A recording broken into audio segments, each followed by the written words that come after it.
একজন ভক্ত শ্রী রমণ মহর্ষিকে জিজ্ঞাসা করলেন, বলা হয় নিজেকে জানো বা তোমার মধ্যে আমিটাকে দেখো, এটা করার উপায় কি?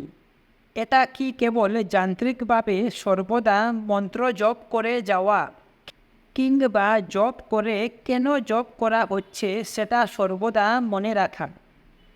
মহর্ষি বললেন, তুমি স্বতঃস্ফূর্তভাবে সর্বদা জপ করছো। যদি তুমি শাশ্বত অজপা সম্বন্ধে সচেতন না হও, তোমায় জপ করতে হবে।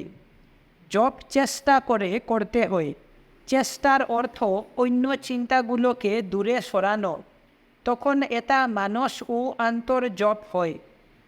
অবশেষে এর অজপা ও শাশ্বত স্বরূপ উপলব্ধি হয়, কারণ তখন দেখা যাবে যে তোমার চেষ্টা ছাড়াই এটা হয়ে যাচ্ছে। এই চেষ্টা শূন্য অবস্থাই উপলব্ধির অবস্থা।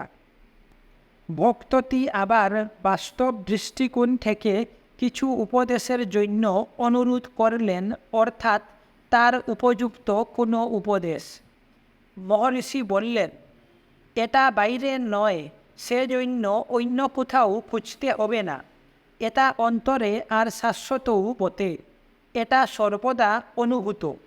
কিন্তু তুমি বলছো যে তুমি এর সম্বন্ধে সচেতন নও। তার জন্য এর প্রতি অবিরাম মনোযোগ চাই। আর কোনো চেষ্টার প্রয়োজন নাই। তোমার চেষ্টা কেবল যাতে তুমি অন্য চিন্তার দ্বারা বিক্ষিপ্ত না হও।